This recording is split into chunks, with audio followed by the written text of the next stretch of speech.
Welcome, everybody, to the Minions of the Zoo Tuesday edition. I'm your keeper, Skep, and with me I have Minions Prospero. Hello. And the Hairy Channel. Hola, amigos. I trust this evening finds you both well. See? Yeah. That's about all my Spanish right there. I see your C. And raise you a Donde Estel Baño. I only know like restaurant. I know Yeah. restaurant Spanish, like Right. how you talk to busboys, like, y necesito una cerveza de la Bud y uno cerveza de la Bud Light. En la cantina, por favor. Bring beer to the lounge. Thank you. Mm-hmm. Hurry, it's an emergency. Yes. Muy importante. And if they don't understand, you just say it louder. If they don't understand, you just say it louder and slower. Yeah, that's the universal translator. Exactly. Honest to God, though, that doesn't work with Klingons. That would be so great. Like if there was a Star Trek where they were having trouble translating, sort of like an Enterprise kind of thing, and like Hoshi would just start talking loudly and slowly into the translator, try to talk to the aliens. It'd be good. It would be so typical of Americans, because I've heard. Sorry, you were trying to run a show. I apologize. No. This is casual conversation. I figured we'd go for about an hour to an hour and a half tonight and talk about anything interesting that has happened to any of us. I have a short peeve. Peeve away. Yeah, whip it out. For the longest time, I would wear a shirt and it would have a pocket on the shirt on the left-hand side. Yeah. And for, 2 decades, this is where my cell phone has lived. So I have this shirt that's been sitting in my closet, never worn it, bought it, never worn it. I've had it for like 2 years. I go to put this thing on, I go, cool, new shirt day. And I go to put my phone in the left pocket and it doesn't fit. I'm like, what the hell is this crap? And I realized that they decided to make it useful by putting a little stitch in the pocket so that the pen goes on one side and then your skinny, anemic phone that's not my phone goes in the other part. Yep. And so, but it does fit in the right side. So I've spent most of today trying to figure out where my phone was. Because I got pretty much on muscle memory where that thing's supposed to be. I'm like the idiot person with the glasses on top of their head looking for their glasses. That's been me all day. You can snip out that seam. Yeah. Oh, I thought about it. You can just take out that seam, no problem. No. I guess I'm just either gonna that have or to set learn up a to mirror. adapt. Set up a mirror in front of you at all times, and it's like, there it is. Yeah, I'm that idiot person who's looked for her glasses while they're on her head.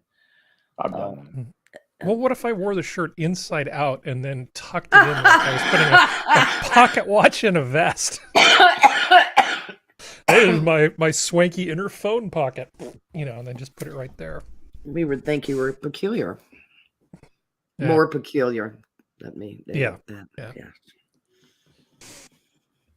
I think, in terms of fashion goals, I'd like to be Robert Conrad in Wild Wild West, just run around wearing pants that are about 3 sizes too short. And those stupid boots. Those were stirrup pants, too, because of how they were cut in order to keep them from riding up his legs. Yeah. They were actual stirrup pants. He set a woman's fashion trend before it came into being. Well, I enjoyed him in, was it Baba Black Sheep, the Pappy Boynton hagiography? It'd be a hagiograph? What would that be? I don't know. But that actually, I used to enjoy that show when I was a kid. I never really was a big fan of Wild Wild West. Oh, I love Wild Wild West. But I loved Wild Wild West. I never missed that show. Yeah, loved it. It's one of my favorite shows. Okay, I have one other story, and then I'm going to shut up and let Prospero talk. Why? I don't have anything. You're going to love. Well, I'm sure you do. So, 8 o'clock on Monday morning, I get pinged on one of the instant messenger things, and it's a customer, and I realized that somehow I had been scheduled for an 8 a.m. meeting with a shiny new security person, IT security person. He's freshly minted. He only been working professionally at it for like a month, just all new. How old is this person? Oh, mid-20s. He's very young. So we were only supposed to be talking about how to do code signing, in terms of that sort of thing. But I decided that since I had his undivided attention for like 30 minutes, I would give him the Harry's mini crash course on how to be a competent IT security person. So I kind of feel sorry for the guy, but I gave him the undiluted Harry Channel experience. And he seemed a little stunned because I basically explained to him the difference between like security theater and actual security things. I got him to admit that forcing people to change their passwords every 30 days was just something we did to set customers who didn't know any better's minds at ease, that kind of thing. Yeah. There was another thing behind, though, because I used to enforce that too, making people change their password. And see, I would make them come up with passwords they had to write down someplace. They couldn't use the name of their pet and then a numeral 5 or something. That was not going to fly.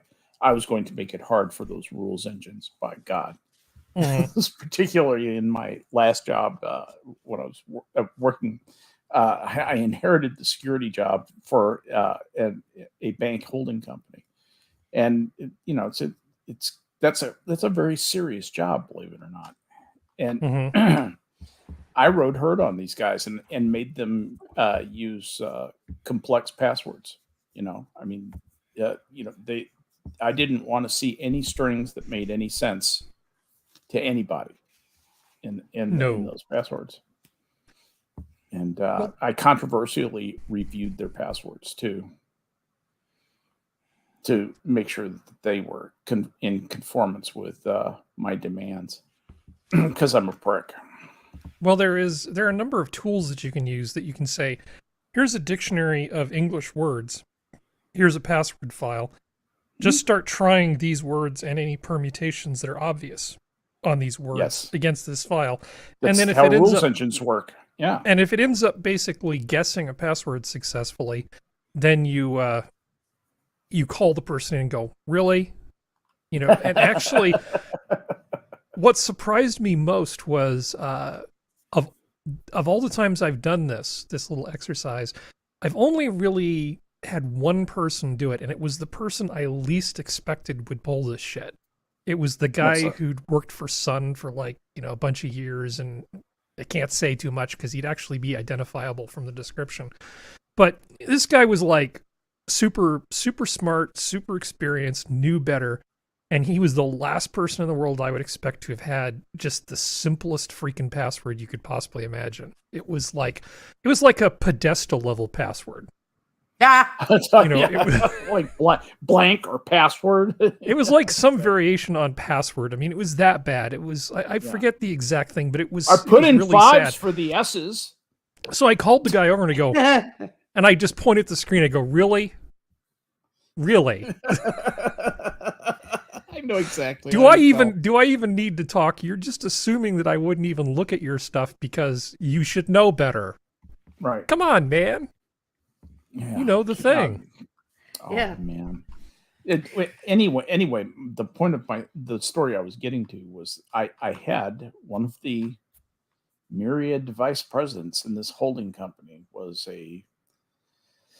she was a lay Baptist minister who kept a giant Bible on her desk, and she was one of the most obnoxious. She invented the term Karen, invented it, and she was holier than thou, and she was going to heaven, and she was glad she was saved, and you're not. Okay, God. So that's rapture, Karen. Yes, sanctimonious rapture, Karen. Perfect. I'm going to tell a friend of mine about that. Anyway, upshot was she said, I am not going to change my password. Nobody knows my password. It doesn't matter which password, they don't know. You know, she was giving me all these reasons why she shouldn't have to change her password. So here's what I did. Ruth Hart Boaz. Yeah, I simply logged her out after she'd left. This is another thing. She left every day at 4:00 in the afternoon. So I logged her out of her machine, and then I put a rule on that said that she had to change her password before it had to, and it had to, contain a special character and a number. That was what I put it on. I'm sorry about that. My stepdaughter just came home from work, and they had to tell you. Everybody take a drink. Yeah. Come on, dogs. Stop it, please. For fuck's sake. You know what? Hang on. Talk amongst yourself for a minute. Well, all right. I think we're okay now. All right. Anyway, we can talk amongst ourselves. Do you need to deal with it? Or? What ended up? No, I'm okay now. Okay. What ended up happening was that she went to the president of the holding company, to the executive vice president who was in with the president, and they told her, both of them told her to change her fucking password. And she never spoke another word to me. Glory be to God. Never spoke another word to me. Not one word, ever. We were in meetings together, and she would not even say hello to me. Well, that could be handy, actually. Yeah. Oh, I loved it. Are you kidding? She was a pain in the ass. That's when you just walk in the room and you make sure to make eye contact with the person and smile real big. Because that's the kind of that is the kind of personality that you just. She was the finance and administration person, and when they decided to outsource their IT, she had to hand me my settlement package, which was juicy, shall we say? Now, like Silicon Valley juicy, but it was nice. It was really, really nice, and it was a fun moment. And she just handed it to me. I was in there with a bunch of other people, a bunch of other executives who were being processed, a bunch of programmers and me. Oh, me. I do not miss the world of work. I do not miss it. Ditto. If I was going to take a job now, it would be doing something very simple and mundane. If I could do it physically, I think I would mow lawns for a living. Pack groceries. Walmart greeter. Yeah. Walmart greeter is about all I can do, but I can't think about that. I was thinking about possibly doing some volunteer work. I think a job's out of the question at this point, but some volunteer work could be appropriate. I'm actually still technically a volunteer at Lion Hospice and American Family Hospice also. So I can go back to work for them. Yeah, it get you out of the house. Don't turn. I don't know. I know crazy old people. They'll tear up your banjo. I know a young security guy that could probably use some counseling now. Well, I sort of sometimes get in the zone and go into full on nerd rant mode, and I started feeling really guilty about it after a while. And I said, this is good for him. So I just kept going. Yeah, I mean, it should never happen again.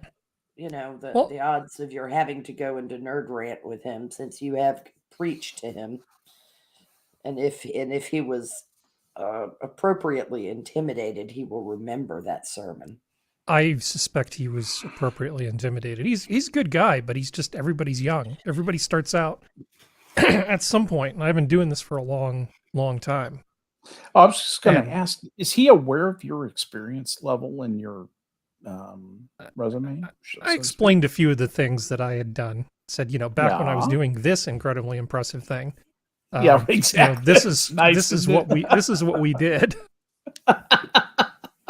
Well, because he's like, well, really, when I met code signing, I just wanted to know how to, basically sign a package before we send it to a customer. And I said, so when your customer comes back and says, well, what have you done to make sure that somebody didn't inject pure evil into it before you signed it?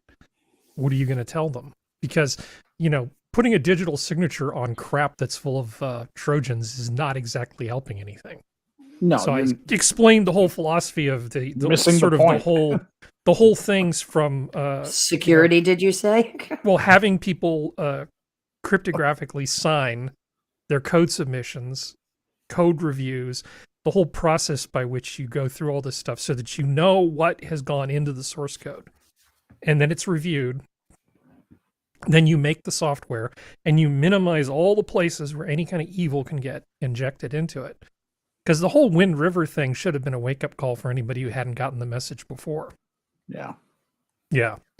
Because it's bad when your security scanning software is full of security Trojans. That's a huge That's problem. amazing. That's amazing. And people, it's interesting. Windows doesn't do code signing quite the way that it rely on something like code signing. It relies on something called the registry. I know you're very familiar with it, Harry. That's how you ensure that the correct version of your software and the untouched version of your software is running is by the security ID that it pulls from the. It actually generates it from the registry every time you run an app in Windows. And I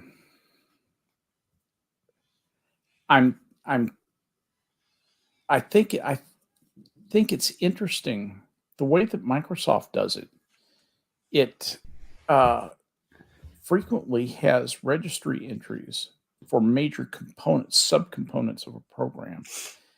I don't know enough about code signing to know if you can code sign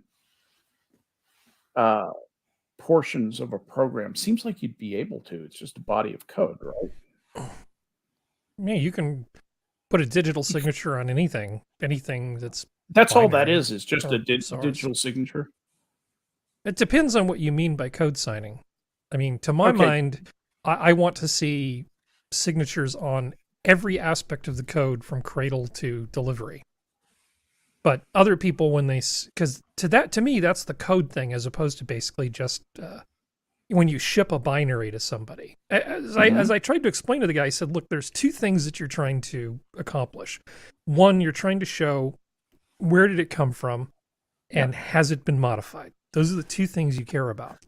Because if all you want to do is just say, has it been modified, you can put a checksum on like a web server.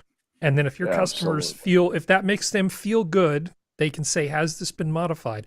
Doesn't say anything about whether somebody hacked into the site, replaced the binaries, changed the checksum file. Doesn't say anything about any of that stuff, which is why usually you want to do more than that. Right. So you have to look, as I tried to explain to him, I said, security is about concentric rings of protection to protect the things that you care about. And if one fails, you want another one to pick up. Not only that, but the entire process from thinking about it all the way to delivering it needs to be comprehensively covered. Because if there's any kind of way somebody can just like log in, hack the build server and log in and change things before they get shipped off, then it doesn't matter what else you did. It's only kind of a as strong chain as of the custody weakest problem. Yeah, it's only as strong as the weakest link in your security procedures. Right. Yeah, and this was the kind of thing I was trying to convince him of. And I said, it's totally okay if irrational customers with irrational fears are satisfied with security theater. We do it because it's the easiest way to make them stop bugging us. But for the important stuff, like the let's not get sued stuff, you have to take that stuff seriously, and a different set of rules applies. Yep. And I also sort of explained to him about how you have two jobs. One is projecting an image of security outward. The other one is projecting an image of security inward. Because, you don't want your staff working against you. If somebody stops you in the hall and says, what is this policy for and why do I need to do it? You better damn well have an answer. Even if occasionally that answer is because the auditors want us to. You have to have an answer, not just because I say so. But that's a very important answer. And it is. But it can't be the only answer all the time. I agree with you. Because people will simply get psychologically tired of hearing it and they'll start gun decking. I agree with you. But the audits that happen, particularly at banks, financial institutions, that is so important. And it's so important to be in conformance with what the auditors demand. Well, what Sarbanes-Oxley did to the amount. Yeah. I'm talking about pre-Sarbox, but my time with SOX compliance, meant internal auditors had a set of lists of things they wanted, which P's and Q's they wanted in what places. And then the external auditors had their lists. And not to mention what because everybody was trying to make sure that they were on the same page as to what the federal government wanted out of Sarbanes-Oxley. So how much do you think Sarbanes-Oxley has saved the United States in money? Zero is correct answer. My opinion. I think it's cost corporations an awful lot of money. Oh my God.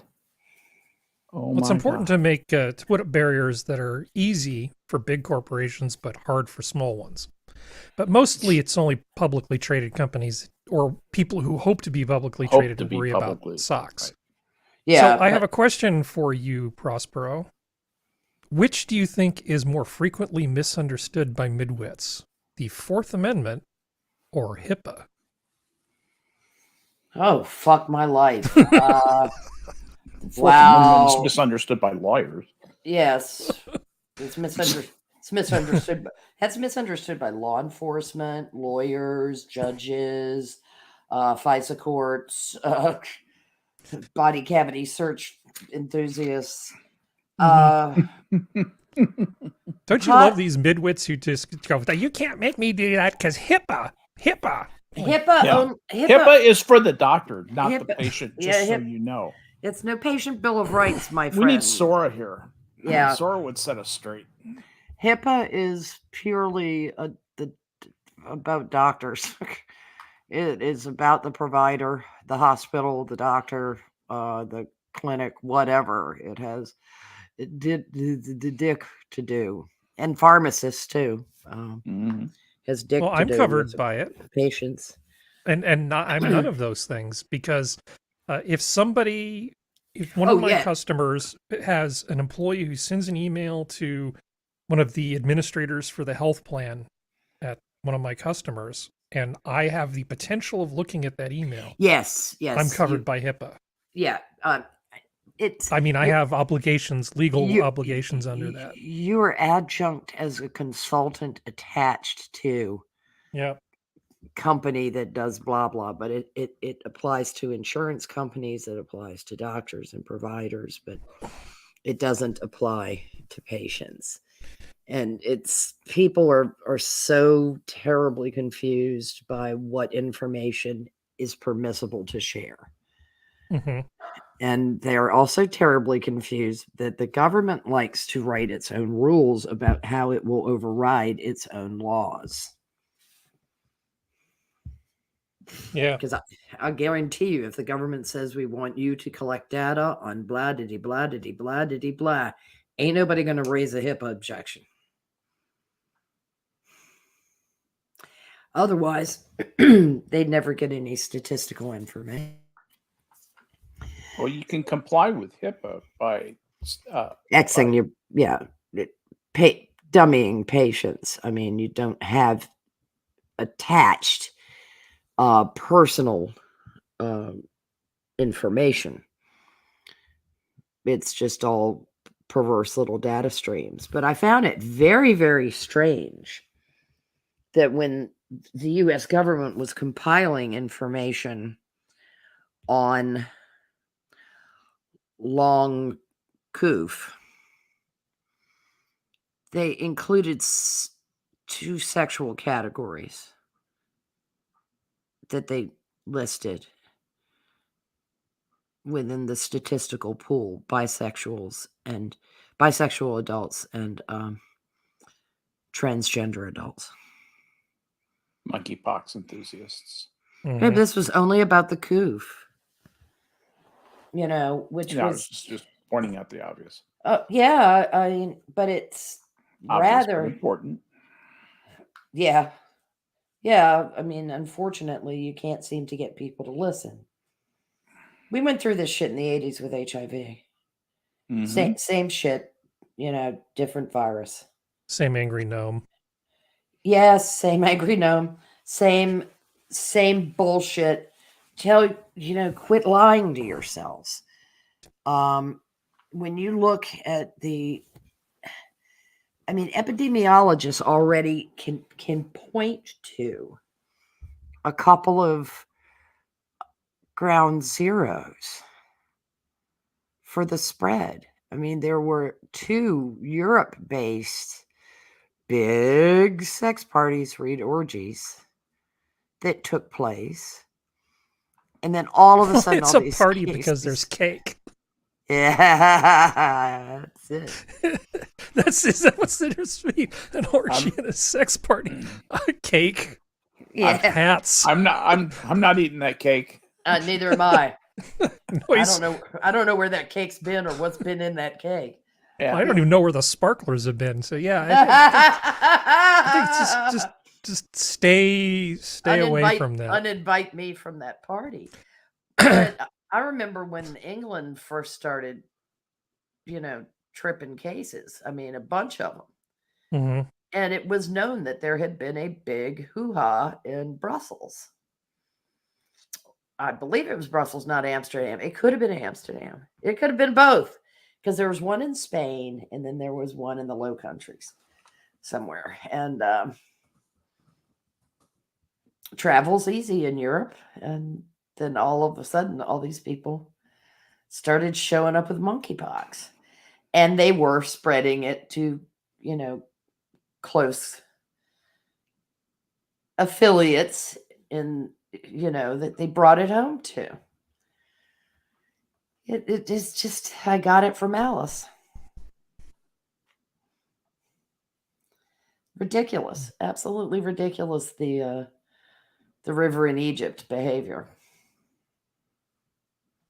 Yeah. Expert: monkeypox likely spread by sex at 2 raves in Europe. You know what the R value or the R naught value is of monkeypox? It's less than 1. Uh-huh. You actually have to have like these super spreader events for it to do much of anything. Yep. Generally, if you just wash your hands and keep it zipped, you won't catch it and it won't spread because it has an R naught of less than 1. Meaning that for every person that gets it, on average, they give it to less than 1 additional person. So it will not actually spread and explode through the population unless you try really, really hard. It's normally a pathetic spreader event. Yeah. Well, as opposed to the super spreader event. It's less talented cousin. It's a super duper spreader. It's a short bus spreader event. Yeah, short bus spreader. Those 2 raves were like glory hole central. And that's what happened. And a number of people are popping positive for both monkeypox and HIV. I'm stunned. Well, you missed the Saturday show. There was a guy who went to one of those Spanish events who got monkeypox, HIV, and COVID all on the same trip. Awesome. He got the trifecta. Yeah. Jesus Christ. Some people are just too stupid. They just want to share with the ones they love. Honest. YOLO. Yeah. Yeah, I'm sorry, but backing up to a glory hole yelling YOLO just doesn't seem to be a smart thing to do. Somebody should market a personal lubricant line and just give it the brand name of YOLO. Yeah, they should. They could just sell it in the airport in Madrid. Oh, God. Or Barcelona. Barcelona. Have you ever been to Barcelona? Nope. Have you heard? Too much Gaudi. I never go anywhere. It's a beautiful place. I love Barcelona. It is absolutely a wonderful little town. And it's practically France. It's practically southern France. Except for the way they speak. Well, there's a few things. But I mean, it just is so beautiful right there. Yeah. And that rolling hillside country and then backing up to the mountains. It's so pretty. Yeah, that was not on our agenda. I was only there for a week and we lost a day coming in because of Transiro Portuguese. Here's a good musical trivia question for you. Where you going, Barcelona? What musical is that from? Oh. Where you going, Barcelona? Oh. Flight 18. Da-da-dun-dun. Is that you know this? Is that Evita?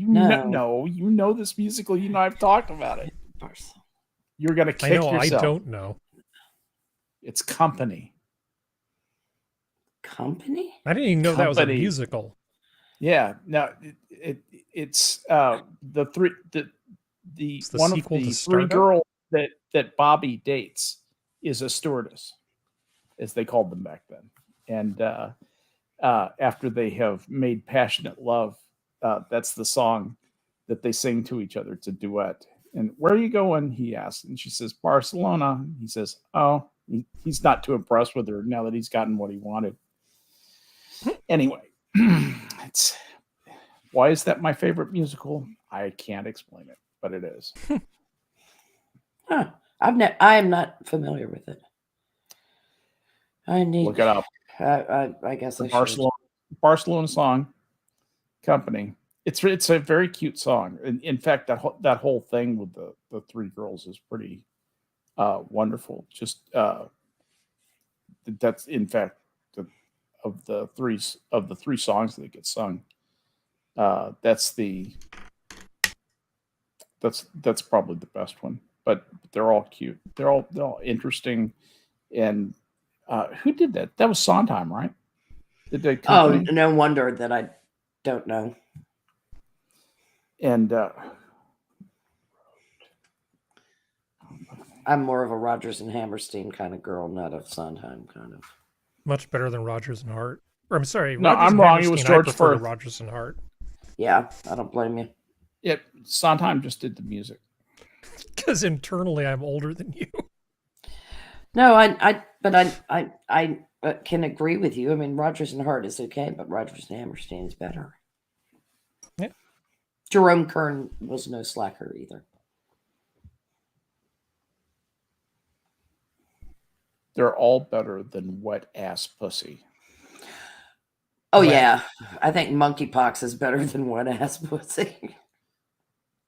It starts to go off after a while. You want to dry that. Yeah. Yeah, I was going to say. It's mildewed by now. Ew. Yeah. Ew. Definitely ew. Interesting thing. George Firth was a Northwestern University alum. The guy who wrote Company. Oh. Anyway. Sondheim did the music, but he did not do the lyrics for that one. I wonder, wouldn't it be funny if somebody famous did the music for WAP, but not the lyrics? Yeah. George Barry McCartney. Barry Manilow. No, it can't be because there's no obligatory key change. There is Barry Manilow listened to his songs, and here it comes the obligatory key change. You know, it's all of them. It's just yeah. I'm just trying to set that to Copacabana, and it's not working for me. What, you want some of this wet ass pussy? Even though music and passion were always in fashion at the Copa. that song was so sad. Yeah. There's a great piece of music, though. I mean, I hate to say it. No, it was an absolutely fine piece of music. Yeah, it was a lot of fun when that came out. It was a good song to keep you company on a drive, commuting. I feel the same way about Baker Street. What's wrong with Baker Street? No, I like Street's a great. No, I like it, and it. Who's the Steelers wheel guy? Who? Jerry Rafferty. Jerry Rafferty. Yeah. Yeah. Great musician, unbelievable musician. Kept me sane, sitting in bumper to bumper traffic, trying to get home from Boston. That and Little River Band. Oh yeah. On the radio. What a great song on the radio. Yeah. Old people talking about old music. Just what you tuned in for, ladies and gentlemen. Just wait till we start with the me and Mrs. Jones. Mrs. Jones. Well, we were talking about that was a great song too, though. These boots were made for walking recently. I think we're all just getting nostalgic. Everybody's had too many member berries. I mean, it's oh my god. Well, that's okay. Every time, once in a while when I drive around here, I give myself the earworm of Pleasant Valley Sunday. Mrs. Green is so serene. She's got a TV in every room. Who wrote that? Neil Diamond. Yes. And Carole King co-wrote it. Yeah, and he wrote Diamond wrote I'm a Believer, didn't he? Yeah, he did. And he and Carole King wrote almost all of their big hits. It reeks of him. Yeah. I mean, I'm a Believer. Just scream Neil Diamond. They were struggling songwriters back then. Yeah. I mean, Carole King didn't have two dimes to rub together, according to her, when she was working at that famous music place in downtown New York. They call it the something building, and all the studio guitarists hung up there. Well, and it's not important anyway. How I do go on? It's all right. So, as we draw nigh to the midterms, I actually think that Joe Biden. I've changed my mind. I think he's going to run. Oh, Jesus Christ! I absolutely think he has made the decision that he's going to run. He will not be talked out of it. He's going to go full crazy old man on us. Pudding. Mm-hmm. Yeah, exactly. You're not wrong. And then what will happen in the election, because things have just gone off the rails so bad, we're going to get Donald Trump again. Jesus. I hope everybody's okay with that. Oh man. But I will be right back. That sure, I understand. I've been there, done that. I don't have to throw up yet, but it's just wow. I know. So the only, the best thing I can say about Donald Trump is that he's not Joe Biden, but he's a guy who is capable of potentially really taking the country in a fairly radical direction. Mm-hmm. I don't think he will. I think ultimately he's a bit of a conservative. He's a true conservative. He's very careful when he makes a move. When he makes a move he can't back up from, he's very careful about that. He's almost too timid in some ways. And but he will be a weather vane of a president. He will do anything that is popular, I believe, if he gets a second term. I think there's a real possibility he will not do anything but enjoy himself. So we're talking about Joseph Robinette Biden, or did I? No, I'm talking about Donald Trump. I think he's going to get elected. I think that's going to be our next president. I think Trump is our next president. Possibly. Who's going to run against him? Well, that's a good question. I think everybody's waiting to see if he's going to run. He's going to run. I think there's a good chance he might run. I really think there is. I think if he runs, he's probably going to get the nomination. Oh yeah, they'll go with the winner. One thing about either party, and Biden is proof of this, and either party will do this. They will go with anybody who will get them into the White House. Yeah, since the apparatus of government just sort of never changes and runs everything anyway. Yeah,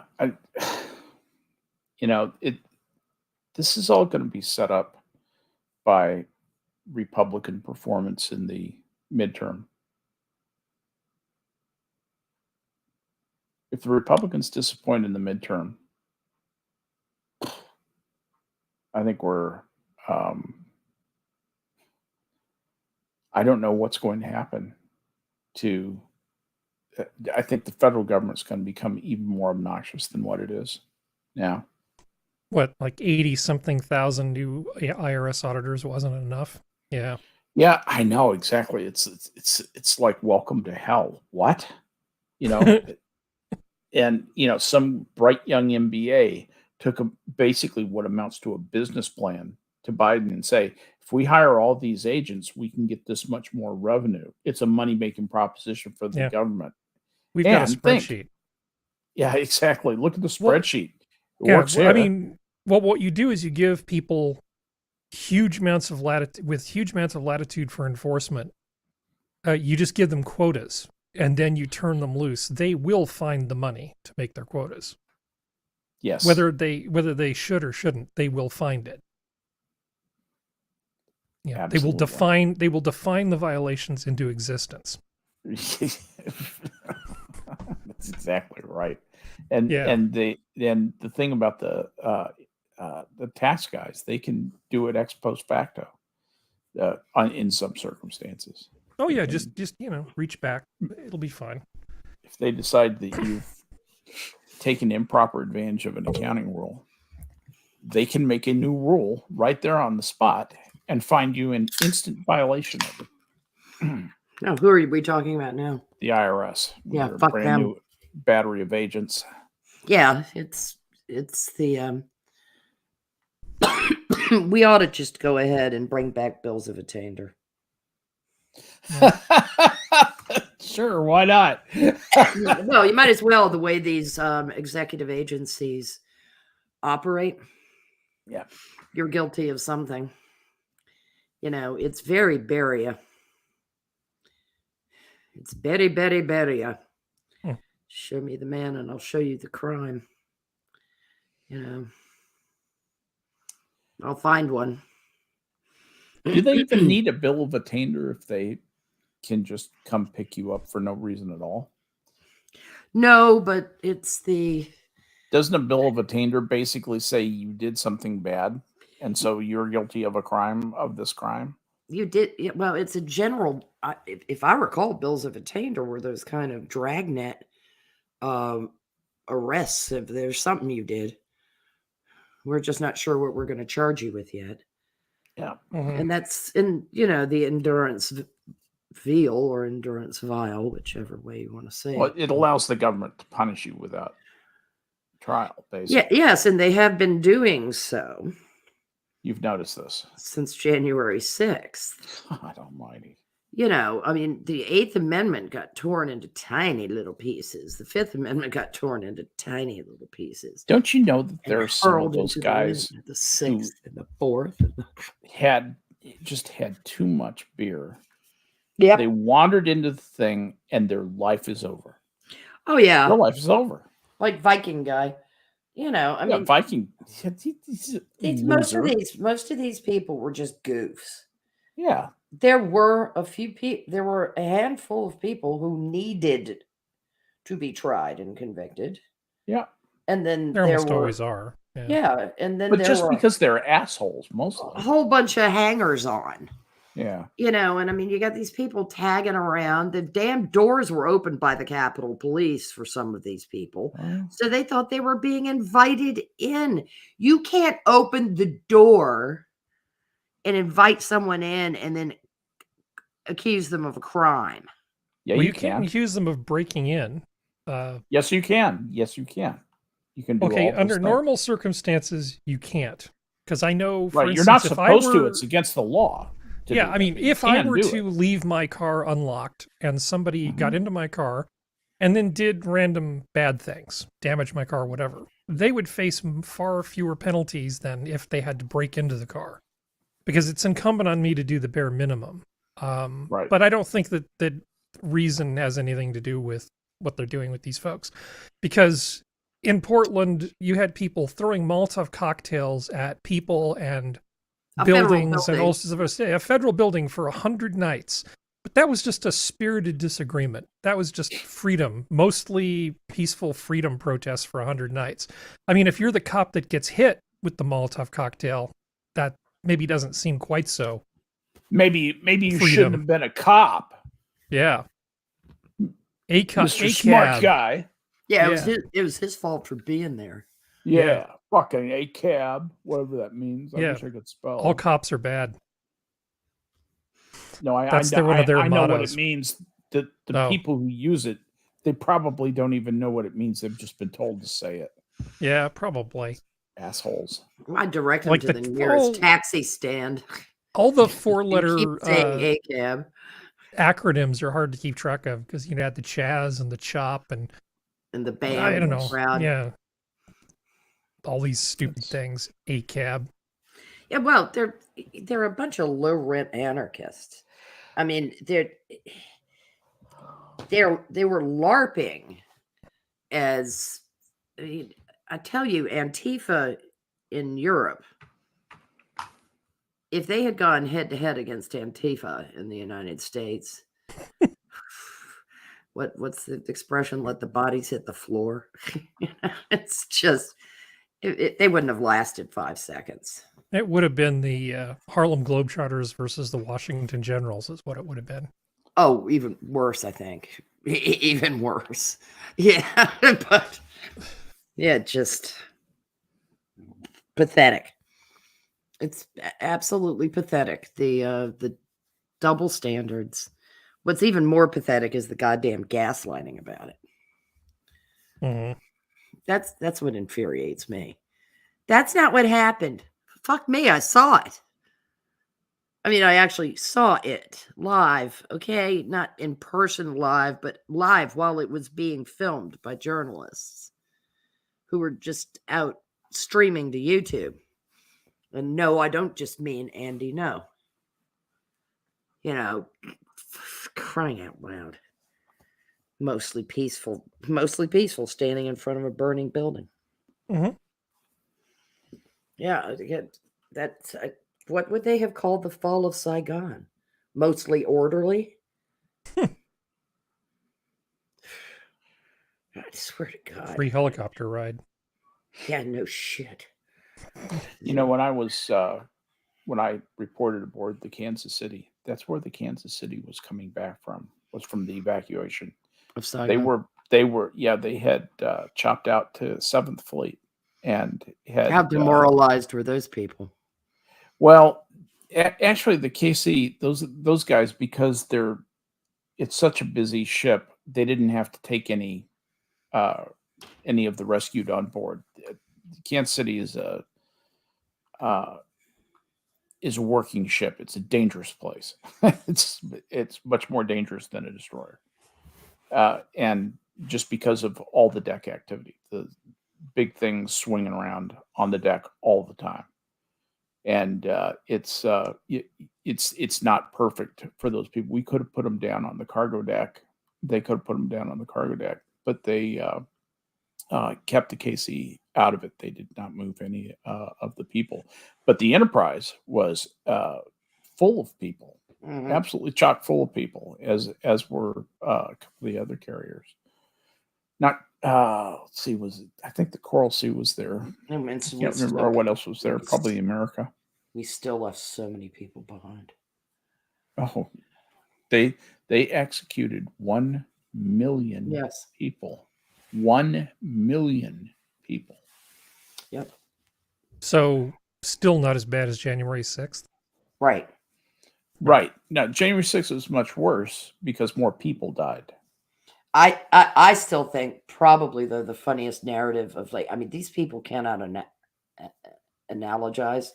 I mean, it's why they had to restructure the SATs, because none of these people would have gotten a whiff in their English SATs if it still had too many analogies, because they can't. Was the spectacular comparison of Martha's Vineyard to Auschwitz. Now, I've taken the ferry to Martha's Vineyard, and I swear to God, I did not see Arbeit macht frei. I doubt anything's free at Martha's Vineyard. No, nothing is free at Martha's Vineyard. But, you know, it really is amazing. The leaf blower Americans showed up in Martha's Vineyard, and they shipped them to a military base as soon as they could.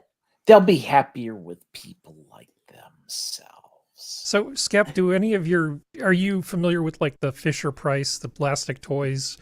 Like, you know, baby's first construction set. So it's got like a little fake drill and little fake hammer and stuff like that. I think what we're going to need to do with craniotomy set. Yeah. Well, because we've been so enriched, we could have, you know, baby's first mop and bucket, baby's first leaf blower, you know.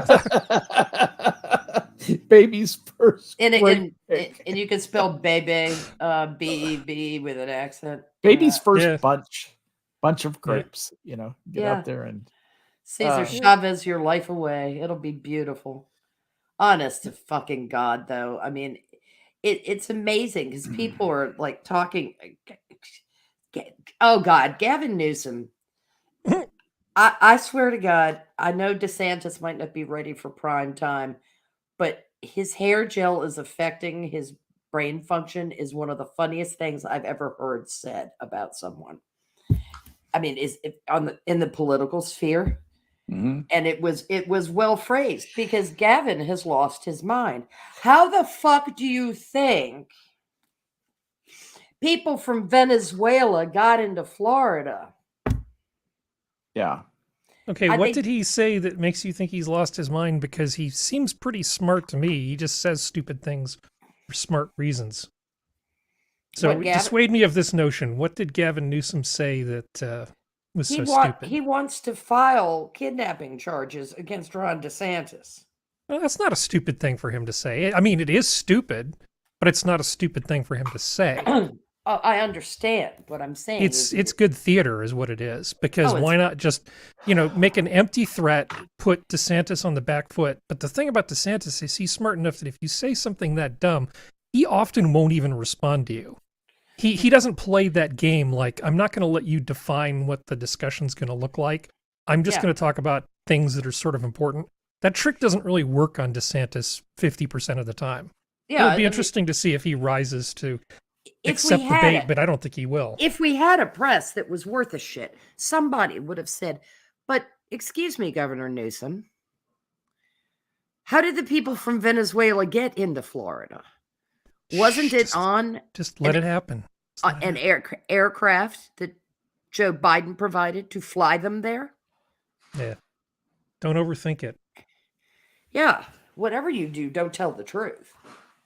When you're trying to fight evil, you can't let the truth be an obstacle. Right. Sorry, Skep. Right.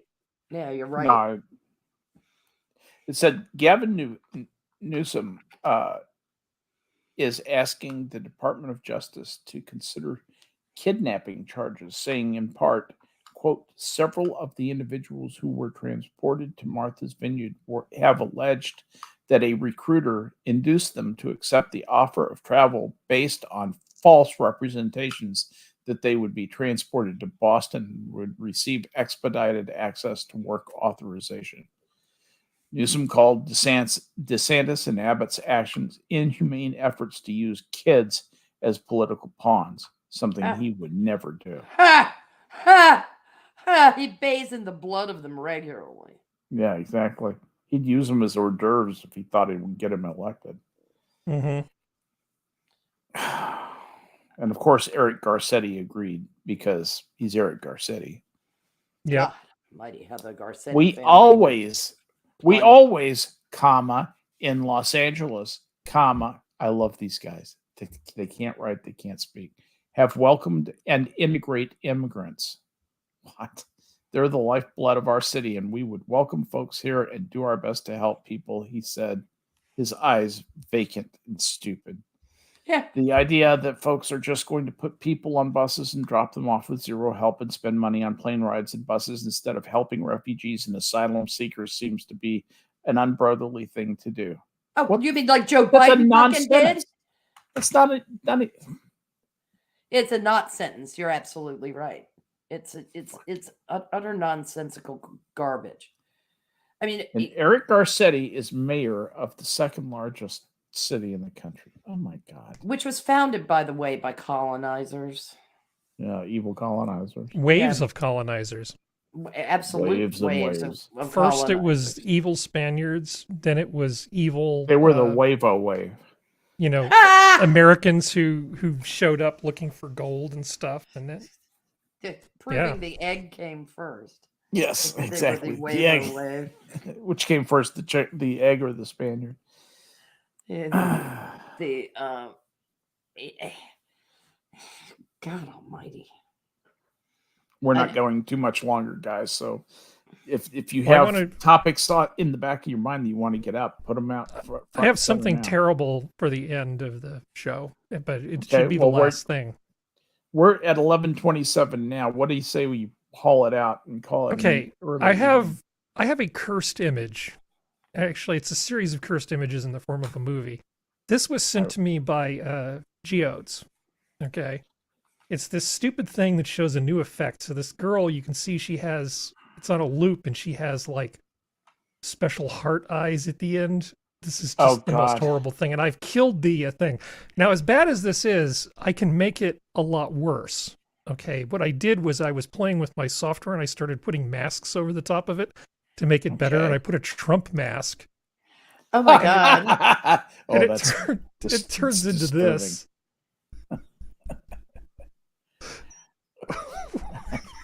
Oh my God, that's awful. That is creepy. That's crazy as hell. Is that the worst thing you've ever seen?